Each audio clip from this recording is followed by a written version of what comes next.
रमेश ने गुस्से में तुरंत किशोर को जोर से धक्का दे दिया। दूर हो जा यहाँ से। हार कर किशोर भारी मन से घर लौट आया। सुन ले किशोर, तेरे लिए इस घर में अब रत्ती भर भी जगह नहीं बची। मेरे काम आएगा। तालाब का पानी लाकर दे, वरना तेरा हाल भी इन जानवरों जैसा कर दूंगा। को राज्य का राजा घोषित किया गया। अपने गांव लौटा। किशोर को राजा बनते देख उसका भाई रमेश और सौतेली माँ गोमती पूरी तरह चकित रह गए।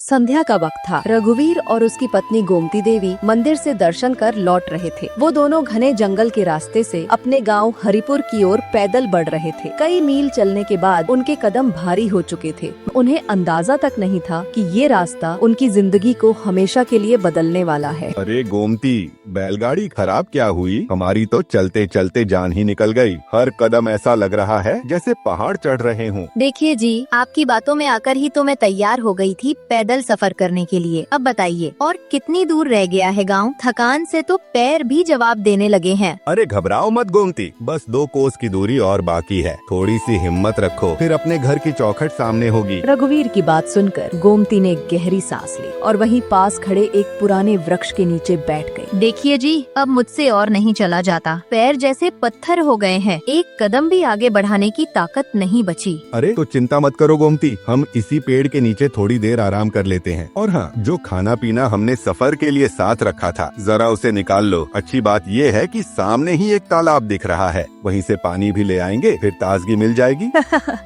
वाह रघुवीर जी, पहली बार आपने अकलमंदी की बात कही है, वरना अब तक तो बस पैदल चलने की जिद ही पकड़े हुए थे। इतना कहकर गोमती थैले से भोजन निकालने लगी। वही रघुवीर कलश उठाकर तालाब की ओर चल पड़ा। ठंडे निर्मल जल से कलश भर कर वह वापस लौटा और दोनों भोजन करने ही वाले थे कि अचानक रघुवीर की नजर दूर एक साधु पर पड़ी। साधु महाराज पेड़ की जड़ों के पास पद्मासन में बैठे थे, आंखें बंद, चेहरा शांत, मानो गहरी साधना में लीन हो। अरे गोमती, हमने तो ध्यान ही नहीं दिया। जरा देखो, सामने एक साधु महाराज बैठे हैं। चलो कुछ भोजन उन्हें भी दे आते हैं। उनके आशीर्वाद से हमारा सफर और भी मंगलमय हो जाएगा। आपको तो हर जगह बस साधु का आशीर्वाद ही दिखाई देता है। चलो ठीक है, मैं भी आपके साथ चलती हूँ। थोड़ी ही देर बाद रघुवीर और गोमती कुछ भोजन लेकर साधु महाराज के पास पहुंच गए। मानो पूरा जंगल उस पल शांत होकर साधु की साधना में डूब गया हो। महाराज, हम हरिपुर गांव लौट रहे थे। रास्ते की थकान से कुछ देर यहाँ ठहर गए और भोजन करने बैठे ही थे कि आपकी ओर ध्यान गया। हम आपके लिए भी थोड़ा भोजन लाए हैं। साधु ने हल्की मुस्कान के साथ आंखें खोली और बोले, बेटा, तुम्हारा व्यवहार मेरे मन को बहुत भा गया। मैं किसी का अन्न ग्रहण नहीं करता, पर तुम्हारा भाव सच्चा है, इसलिए मना भी नहीं करूंगा। भोजन यही मेरे सामने रख दो। साधु महाराज ने मुस्कुराते हुए रघुवीर का हाथ थामा। वो धीरे धीरे उसकी हथेली की लकीरों को देखने लगे। लग रहा था जैसे साधु उन रेखाओं से उसका भविष्य पढ़ रहे हों। बेटा, तुम्हारी पहली पत्नी संतान को जन्म देते ही इस संसार को छोड़ गई थी, क्या ये सच है? हाँ महाराज, ये बात बिल्कुल सच है। और उस बेटे का नाम तुमने बड़े प्यार से रखा था किशोर। उसके बाद गांव वालों के दबाव में तुमने दूसरी शादी की, गोमती नाम की स्त्री से। उससे तुम्हें एक और पुत्र हुआ, रमेश। यही तुम्हारी दूसरी पत्नी है जो आज तुम्हारे साथ है। ये सुनते ही रघुवीर भावुक होकर साधु महाराज के चरणों में गिर पड़ा। उसके चेहरे पर हैरानी और श्रद्धा दोनों झलक रहे थे। महाराज, आप तो सचमुच अंतर्यामी और बड़े ज्ञानी साधु प्रतीत होते हैं। बेटा, एक बात और है, तुम्हारा पहला पुत्र किशोर बहुत ही तकदीर वाला है। ये सुनकर गोमती चौंक गई। उसे साधु महाराज का किशोर की तारीफ करना बिल्कुल अच्छा नहीं लगा। उसके चेहरे पर नाराजगी साफ झलकने लगी। क्या महाराज, इसमें कौन सी तकबीर वाली बात है? मेरा बेटा रमेश दिन भर खेतों में मेहनत करता है, पसीना बहाता है, और वो किशोर दिन भर जंगल में बैठकर बस बांसुरी बजाता रीछता है। गाँव का हर इंसान कहता है, न काम का न काज का, बस अनाज का दुश्मन। और आप कह रहे हैं कि वही तकदीर वाला है? मैं वही कह रहा हूँ जो सत्य है, और वही बता रहा हूँ जो अपनी आँखों से देख रहा हूँ। उसका भाग्य बहुत ऊंचा है, इतना ऊंचा कि एक दिन पूरा राज्य इसे मान लेगा। आने वाले समय में पूरे राज्य में सिर्फ एक ही बात कही जाएगी, रघुवीर का बेटा किशोर सचमुच तकदीर वाला है।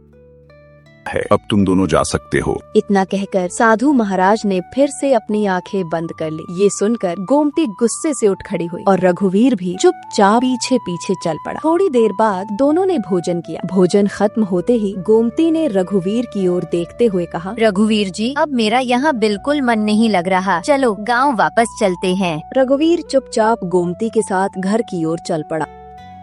गांव पहुंचकर जैसे ही दोनों अपने आंगन के दरवाजे पर पहुंचे, रघुवीर ने पत्नी की ओर मुड़कर कहा, अरे गोमती, साधु महाराज ने जरा सी किशोर की तारीफ क्या कर दी, तब से तुम्हें तो जैसे बात ही चुप गई है। जिसकी तारीफ करनी चाहिए थी उसकी तो की ही नहीं। साधु महाराज का मतलब क्या था कि तुम्हारा बेटा किशोर तकदीर वाला है और मेरा बेटा रमेश बदकिस्मत। ये सुनकर रघुवीर का चेहरा तन गया और वो थोड़ा क्रोधित हो उठा। ये हमारा बेटा और तुम्हारा बेटा कैसे हो गया? दोनों तो हमारे ही बच्चे हैं। याद है विवाह के बाद मैंने तुमसे कहा था कि हमारे बच्चों में कभी भी सौतेले या सगे होने का भाव नहीं आना चाहिए। गोमती ने रघुवीर की बात का कोई जवाब नहीं दिया और चुपचाप घर के अंदर चली गई। अगले सुबह रघुवीर अभी उठ ही रहा था कि उसका बेटा रमेश आ गया। पिताजी, आज खेत नहीं चलना है क्या? बेटा, आज मेरी तबीयत कुछ अच्छी नहीं लग रही, तू चला जा। ये सुनकर रमेश के चेहरे पर थोड़ी चिड़चिड़ाहट और क्रोध दिखाई देने लगा। पिताजी, अगर आप आज खेत नहीं आएंगे तो मुझे सारा काम अकेले ही करना पड़ेगा। क्यों न किशोर को मेरे साथ भेज दिया जाए ताकि काम जल्दी और आसान हो जाए। तभी किशोर वहाँ आ पहुँचा, हाथ में बांसुरी लिए। उसकी आंखों में शरारत और चेहरे पर हल्की मुस्कान साफ दिखाई दे रही थी। नहीं पिताजी, मैं तो जंगल जा रहा हूँ। अपनी बांसुरी के साथ जैसे हमेशा करता हूँ, वहीं बैठकर धुन बजाऊंगा और अपना पूरा दिन बिताऊंगा। रघुवीर अपने बेटे किशोर से कुछ कहने ही वाला था, लेकिन किशोर बिना कुछ कहे बाहर चला गया। रमेश गुस्से में खेत की ओर चल पड़ा। ये देखकर गोमती क्रोधित होकर रघुवीर की तरफ देखने लगी और बोली, देखा रघुवीर जी, यही वजह थी कि साधु महाराज कह रहे थे कि ये बच्चा तकदीर वाला है। याद रखना, एक दिन इसकी फूटी किस्मत की चर्चा पूरे गांव में होगी, देख लेना। रघुवीर कुछ नहीं बोला, बस अचानक जोर जोर से खांसने लगा। ये देख गोमती की चिंता बढ़ गई और उसका चेहरा गंभीर हो गया। मुझे लग रहा है आप बिल्कुल ठीक नहीं हैं। शायद आपको इलाज की जरूरत है। चलिए मेरे साथ वैद्य जी के पास चलते हैं, वहाँ आपको सही दवा और आराम मिल जाएगा। रघुवीर को लेकर वैद्य के पास पहुँचे। वैद्य ने गंभीर आवाज में कहा, तुम यहाँ आने में देर कर चुके हो। बीमारी ने तुम्हारे शरीर को बुरी तरह जकड़ लिया है। अब इसका कोई इलाज नहीं है। जब तक सांसें चल रही हैं, तभी तक जीवन है, उसके बाद सब खामोशी। ये सुनकर रघुवीर की आंखों में आंसू छलक उठे। भारी मन के साथ वो अपनी पत्नी गोमती के साथ घर लौट आया। घर पहुँचते ही रघुवीर ने कांपती आवाज में गोमती की ओर देखा और कहा, गोमती, मेरी बीमारी की बात कभी भी हमारे दोनों बेटों से मत कहना, वो सुनकर बहुत टूट जाएंगे। मैं नहीं चाहता कि उनका मन मेरी चिंता में उदास हो जाए, इसलिए इस राज को अपने दिल में ही छुपा कर रखना। शाम ढलते ही किशोर घर लौटा। घर के चारों ओर फैली उदासी और गमगीन खामोशी देखकर उसका दिल घबरा उठा। वो तुरंत अपने पिता के पास जाकर पूछने लगा, क्या हुआ पिताजी, सब ठीक तो है ना? आज अपने घर का माहौल थोड़ा नरम लग रहा है। ये सुनकर गोमती की आंखों में गुस्सा छलक उठा जब उसने ये बात सुनी। तुम्हें इससे क्या लेना देना? तुमको तो बस अपनी बांसुरी बजाने से फुर्सत मिले तब ना। पिताजी, आप तो जानते हैं कि मुझे बांसुरी बजाने का कितना शौक है। मैं खेतों में काम नहीं करना चाहता। मेरा मन है कि मैं राजमहल जाकर राजा के मनोरंजन के लिए बांसुरी बजाऊं। इसमें अच्छी कमाई भी है। मैंने सुना है कि किसान महीने भर में जितना नहीं कमाता, एक बांसुरी बजाने वाला एक दिन में कमा लेता है। बेटा, मैं तेरी कला की बहुत कदर करता हूँ, पर ये भी तभी संभव होगा जब राजा तुझे अपने महल में नौकरी पर रखेंगे। राजमहल में जगह बनाना इतना आसान नहीं होता। सबसे पहले अपना पेट भरना जरूरी है। इसलिए मैं चाहता हूँ कि तू अपने भाई रमेश के साथ खेत में काम करे और जब समय मिले तब अपनी बांसुरी की धुन भी बजाया कर। पिताजी, मैं साफ साफ कह देता हूँ, मैं खेत में काम नहीं करूँगा। समय इसी तरह बीतता गया। गोमती जो अंदर ही अंदर किशोर से नफरत करती थी और उसे सौतेली माँ की तरह देखती थी, उसकी सोच धीरे धीरे असर दिखाने लगी थी। एक दिन जब रमेश खेत से घर लौटा, तुम्हें पता भी है घर पर क्या हो रहा है? क्या तुम्हें ये जानने की कोई परवाह है या नहीं? क्या हुआ माँ? गोमती ने पूरी घटना अपने बेटे रमेश को विस्तार से सुनाई। तुम्हारे पिताजी कुछ दिनों के लिए ही हमारे मेहमान हैं। क्या आपने मुझे ये पहले क्यों नहीं बताया? इतना भयभीत होने की जरूरत नहीं है। देखो, मैं चाहती हूँ कि तुम खेत पर पूरा हक बना लो, क्योंकि तुम्हारे पिता कोशिश कर रहे हैं कि किशोर भी तुम्हारे साथ खेत में काम करना शुरू करे, और अगर ऐसा हुआ तो फिर खेत का आधा हिस्सा किशोर को भी देना पड़ेगा। जैसी आपकी इच्छा माँ। लेकिन रमेश और गोमती को ये नहीं पता था कि वही खड़ा रघुवीर सब सुन रहा था। शाम को जब किशोर वापस आया तो उसने अपनी माँ से कहा, माँ जल्दी से खाना लगा दो, मैं बहुत भूखा हूँ और अब सहन नहीं कर सकता। गोमती ने किशोर की बात पर ध्यान नहीं दिया। किशोर ने खुद ही थाली उठाई और उसमें से खाना खाने लगा। तभी गोमती अचानक उसके हाथ से खाने से भरी थाली छीन लिए। पहले जाकर कुछ काम कर ले, उसके बाद ही खाना खाना। दिन भर जैसे आवारा की तरह जंगल में घूमता रहता है, बांसुरी बजाता है और वहाँ खेत में मेरा बेटा रमेश मेहनत करता है। ये सुनते ही रघुवीर का चेहरा लाल हो गया और वो क्रोधित हो उठा। गोमती, ये तुम क्या कर रही हो? किशोर के हाथ से थाली क्यों छीन ली? हाँ, छीन ली तो अब तुम क्या करोगे? चुपचाप वही बैठे रहो, और अगर इतना ही बुरा लग रहा है तो अपने बेटे से कह दो कि पहले जाकर कुछ काम कराए। अब उसे यहाँ मुफ्त का खाना नहीं मिलने वाला। किशोर ये सुनकर उदास हो गया और घर से बाहर निकलकर चुपचाप बैठ गया। थोड़ी देर बाद रघुवीर उसके पास गया। सुन किशोर, मैंने हमेशा ये कोशिश की है कि तुम अपनी माँ की कमी महसूस न करो, लेकिन अब मैं सिर्फ कुछ दिनों के लिए ही हूँ। मुझे ये बात तुझसे छुपानी थी, पर गोमती का बदला हुआ रवैया देखकर मैं परेशान हूँ। डर है कि मेरे जाने के बाद वो कहीं तुम्हें घर से बाहर न कर दे। पिताजी, आप ये क्या कह रहे हैं? रघुवीर ने अपनी बीमारी की पूरी बात बताई। बेटा सुनो, मैं चाहता हूँ कि तू खेत में मेहनत करे। कल अगर मैं नहीं रहा तो गोमती को तुझे पूरा नीचा दिखाने का मौका मिल जाएगा। देख, गोमती और तेरे भाई की नजर खेत पर लगी हुई है और वे नहीं चाहते कि तू कुछ भी हासिल करे। क्या ये सच है? हाँ बेटा, यह सच है। मैंने गोमती और रमेश के बीच की सारी बातचीत सुनी है। यह सुनकर किशोर के आंखों में आंसू आ गए। जैसी आपकी आज्ञा पिताजी, मैं कल से ही खेत में काम करूँगा।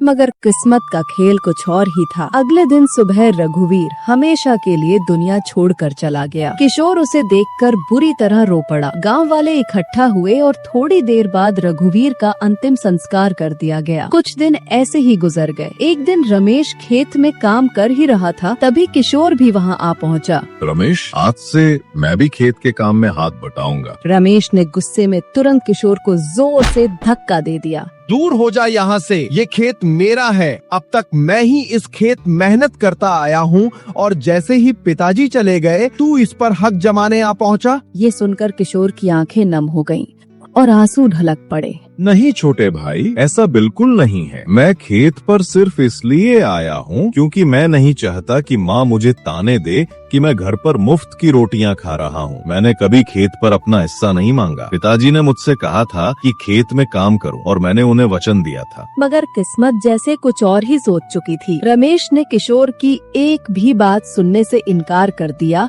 और उसे खेत में कदम रखने तक की इजाजत नहीं दी। हार कर किशोर भारी मन से घर लौट आया, लेकिन घर के बाहर अपना सामान यूं बिखरा पड़ा देखकर वो ठिठक गया। उस पल उसकी आंखों में हैरानी और दर्द साफ झलक रहा था। सुन ले किशोर, तेरे लिए इस घर में अब रत्ती भर भी जगह नहीं बची। जो छत है, जो रोटी है, सब मेरा और मेरे बेटे का है। तेरे लिए न यहाँ सहारा है न अपनापन। तू अभी इसी वक्त इस घर से निकल जा और कभी लौट कर मत आना। ये सुनकर किशोर की आंखों से आंसू छलक पड़े। माँ, भले ही आप मेरी सौतेली माँ हैं, लेकिन मैंने हमेशा आपको अपनी सगी माँ की तरह माना है। अगर आप मुझे खाना नहीं देना चाहती तो मत दीजिए, मगर मुझे इस घर से मत निकालिए। ये घर मेरे लिए सिर्फ छत नहीं है, इसमें पिताजी की हर याद बसी हुई है। इन भावुक बातों से मुझे बेवकूफ बनाने की कोशिश मत कर। तेरे नाटक से मैं नहीं पिघलने वाली, समझ ले। इस घर में तेरी अब कोई जगह नहीं है, निकल जा यहाँ से। किशोर ने बार बार हाथ जोड़कर विनती की, पर गोमती का पत्थर जैसा दिल तनिक भी नहीं पिघला। मजबूरी में किशोर गांव के हर घर का दरवाजा खटखटाया, पर हर दरवाजे से उसे ठुकरा दिया गया। कहीं ताने मिले, कहीं खामोशी। ये अपमान और बेबसी देखकर उसका मन पूरी तरह टूट गया।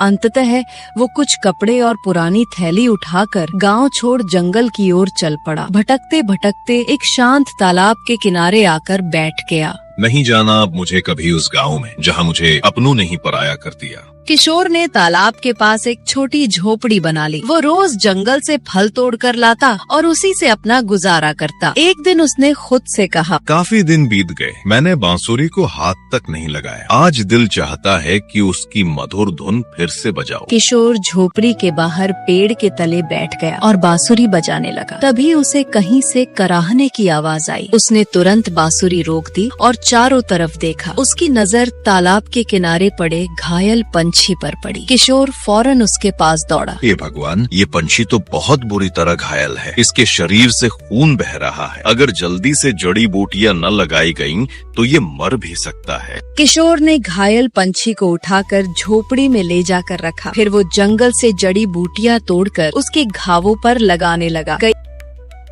एक शाम किशोर झोपड़ी लौटा और पंछी की ओर देखकर बोला, जब मैंने तुमको अपनी झोपड़ी में लाया था तब तुम्हारे शरीर पर कई गहरे घाव थे। हालत बहुत ही नाजुक थी। तभी पंछी ने अचानक इंसानी आवाज में किशोर से कहा, अगर तुमने मेरा ध्यान न रखा होता और जड़ी बूटियों से उपचार न किया होता तो शायद आज मैं जिंदा भी न रहती। पंछी की इंसानी आवाज सुनकर किशोर पूरी तरह हक्का बक्का रह गया।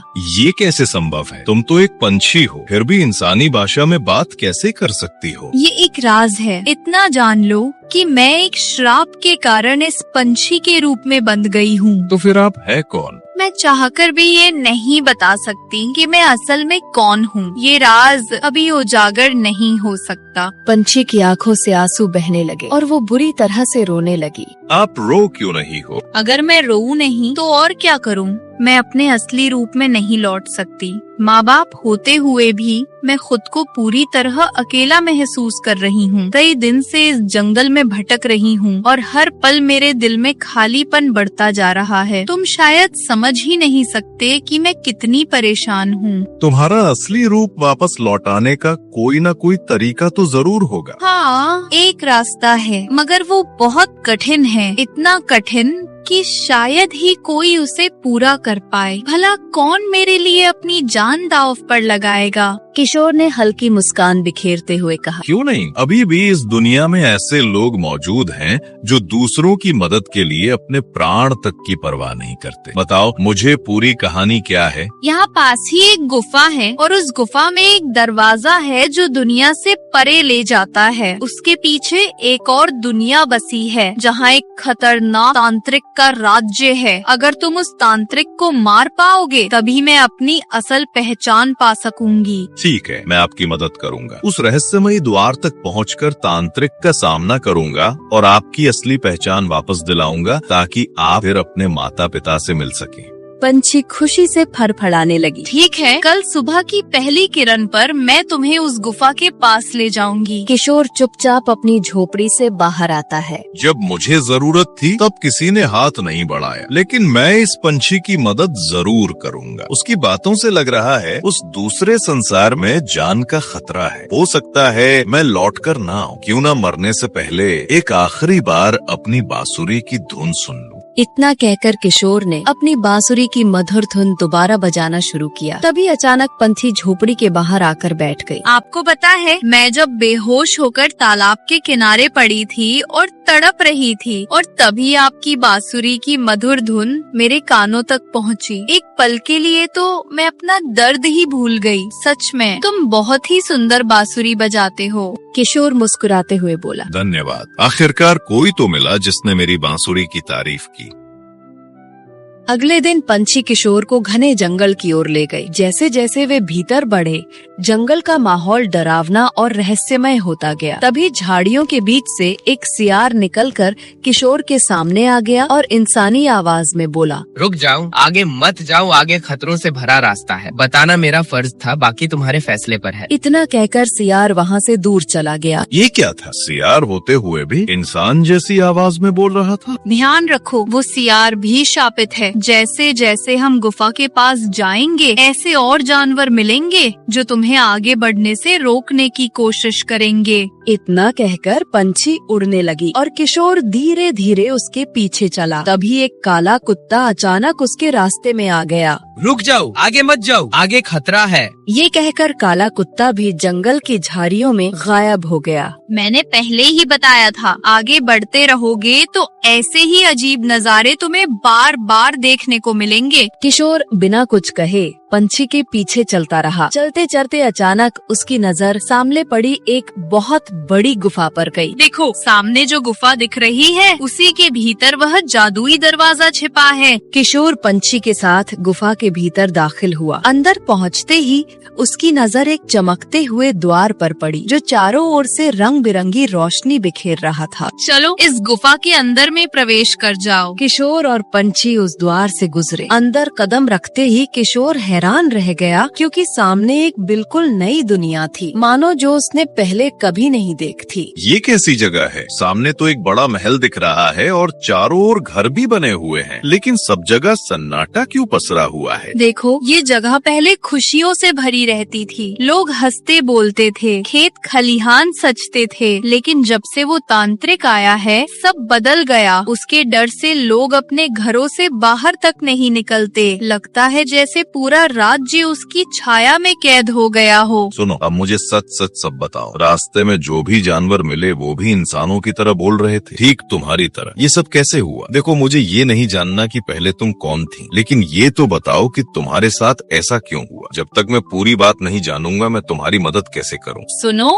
जिन जानवरों से तुम रास्ते में मिले वो असल में कभी इंसान ही थे, पर अपने स्वार्थ और बुरे कर्मों की वजह से उनका रूप बदल गया। तो इसका मतलब आप भी पहले इंसान थी? क्या आप भी किसी लालच की वजह से पंछी बन गई? और ये तांत्रिक, इन सब के पीछे इसका क्या हाथ है? इस दुनिया में एक तालाब है जिसका पानी पीने से इंसान अमर हो सकता है, लेकिन उस तालाब से पानी सिर्फ कोई इंसान ही ला सकता है। समस्या ये है कि उस तालाब पर एक खतरनाक डायन का पहरा है। जो भी वहाँ पानी लेने पहुँचता है वो उसकी जान ले लेती है। किशोर गहरी चुप्पी में खड़ा सब सुनता रहा। ये तांत्रिक उसी तालाब के पानी के पीछे पड़ा है क्योंकि उस पानी से कोई भी अमर हो सकता है। कई लोग अमर होने की चाह में इस गुफा के रास्ते यहाँ तक पहुँच जाते हैं, लेकिन तांत्रिक उन्हें पकड़ लेता है और कहता है अगर बचना है तो तालाब से पानी लाकर दो। मगर जैसे ही वे लोग तालाब पर पहुँचते हैं वहाँ रहने वाली डायन को देखकर डर जाते हैं और कभी वापस नहीं लौटते।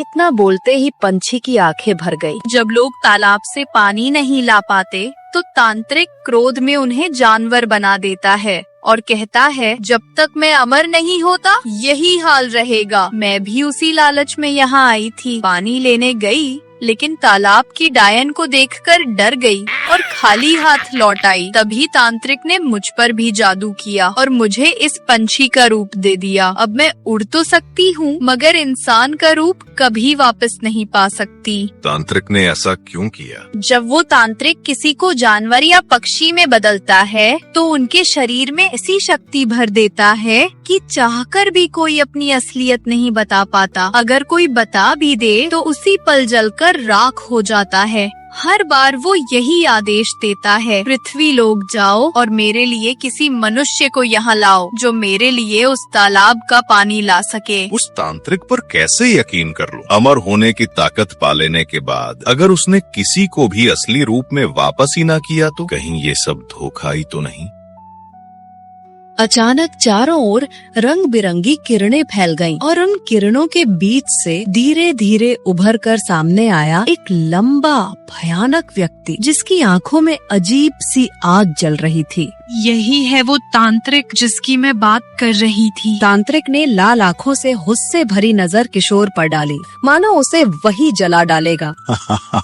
तो बताओ, क्या तुम भी अमर होना चाहते हो? नहीं, अमरता की चाह नहीं है मुझे। इंसान की जिंदगी पहले ही मुसीबतों से भरी है। अमर होकर क्यों उन्हें और बढ़ाऊं? हा हा हा हा, तुम पहले इंसान हो जिसने अमरता से मना किया, पर मैं अमर बनना चाहता हूँ। अपनी तांत्रिक शक्तियों से मैंने इस दुनिया पर अपना प्रभाव जमा लिया है। अब और लोगों को भी मैं अपने काबू में करना चाहता हूँ। उसके लिए मेरी एक ही मांग है, अमरता।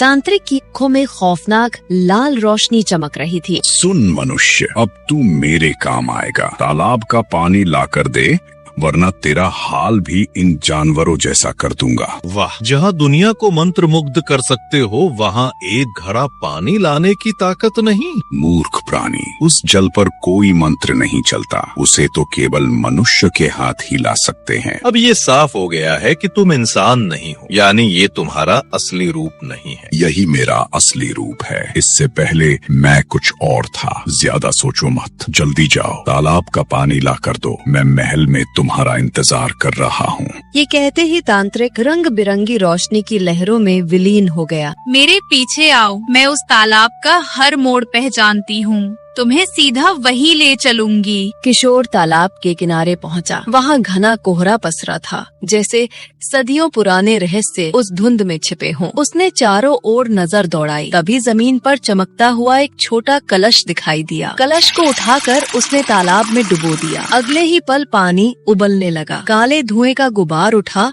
और उसी धुएं के बीच से एक भयावह डायन का रूप सामने आ गया। ये तालाब मेरी निगरानी में है। आज तक किसी मनुष्य की औकात नहीं हुई कि इस पवित्र जल को छू सके, और तू कैसे ये भ्रम पाल बैठा कि उस अमृत समान जल को ले पाएगा जो अमरत्व देता है। ये जल मेरी प्यास बुझाने के लिए नहीं है, मैं इसे उस तांत्रिक के लिए लाने आया हूँ। तो तू उस तांत्रिक का सेवक है, उसकी खातिर अपनी जान भी दांव पर लगाने को तैयार हो गया। नहीं, ये जल तांत्रिक के लिए नहीं है, ये तो इस पक्षी और उन सब जीवों के लिए है जो कभी इंसान थे, लेकिन तांत्रिक की क्रूरता के कारण इस तालाब का पानी न दे पाने पर जानवर और पक्षियों में बदल दिए गए। डायन ने खौफनाक ठहाका लगाया और जोर जोर से हंसने लगी।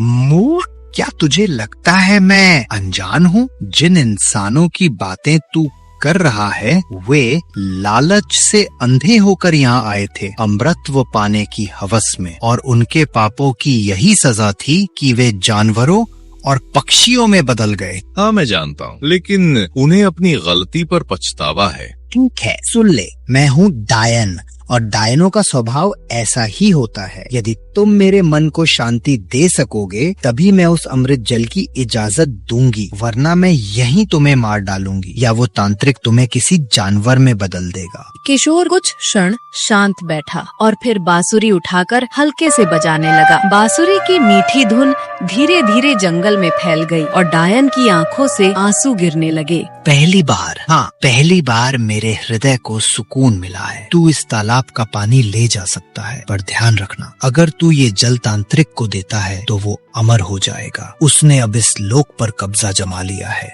कल वो तुम्हारे पृथ्वी लोक पर भी आ सकता है। तो बताओ, मुझे क्या करना चाहिए? इस तालाब की अनोखी शक्ति ये है, जिसने भी इसका पानी पी लिया वो अमर हो गया। पर ध्यान रहे, अगर ये जल किसी राक्षस या तांत्रिक पर फेंक दिया गया तो वो तुरंत राख बनकर रह जाएगा। ये तो सच में एक बहुत अजीब पहेली है। अगर ये अमृत जल किसी ऐसे इंसान की हाथों से फेंका जाए जो लालच से परे है, तो तांत्रिक या राक्षस पल भर में भस्म हो जाएगा। और मैं जानती हूँ तुम्हारे मन में लालच का कोई अंश भी नहीं है। बोलते ही डायन रंगीन धुएं में विलीन हो। किशोर ने सावधानी से कलश में जल भरा और उस पंछी के साथ महल की ओर लौट आया। महल पहुंचते ही तांत्रिक की आंखों में चमक और उम्मीद दोनों झलक उठी। वाह, तुमने तो सचमुच कमाल कर दिखाया। अब देर मत करो, वो कलश मुझे सौंप दो ताकि मैं अमरत्व प्राप्त कर लूं। अमर, तुम इसे अपने सबसे बड़े सपनों में भी हासिल नहीं कर सकोगे। इतना कहते ही किशोर ने कलश का जल तांत्रिक पर उछाल दिया। उसकी चीख आकाश में गूंज उठी। जलते हुए शरीर से भयानक राक्षस प्रकट हुआ, जो अंततः भस्म होकर जमीन पर गिर पड़ा। तांत्रिक के अंत होते ही वह पंछी भी रंग बिरंगी किरणों में घिरकर एक सुंदर राजकुमारी बन गई। तुम क्या सच में वो राजकुमारी सुमित्रा हो, राजा अशोक की अनमोल पुत्री, हमारी भूमि की राजकुमारी? हाँ, लालच में मैं गुफा तक गई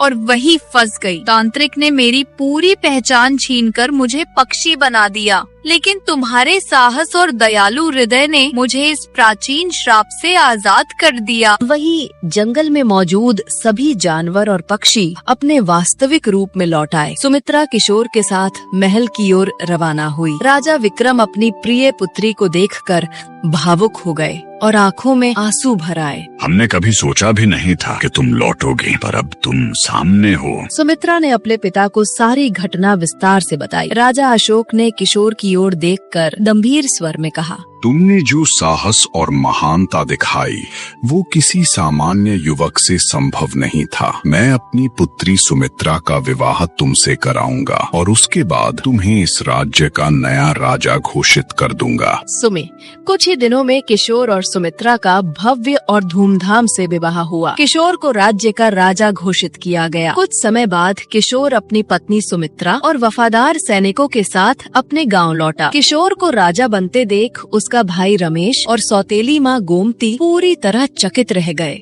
मैं यहाँ केवल ये बताने आया हूँ कि मेरे दिल में तुम्हारे लिए कोई नाराजगी नहीं है। अगर उस समय तुमने मुझे अपमानित कर गांव से ना निकाला होता तो शायद मैं कभी इस ऊंचाई तक नहीं पहुँचता। किशोर अपनी पत्नी सुमित्रा के साथ महल लौट गया। वो एक साधारण युवक था जो अपने गांव से अपमानित होकर निकला था, लेकिन किस्मत ने उसे राजा बना दिया।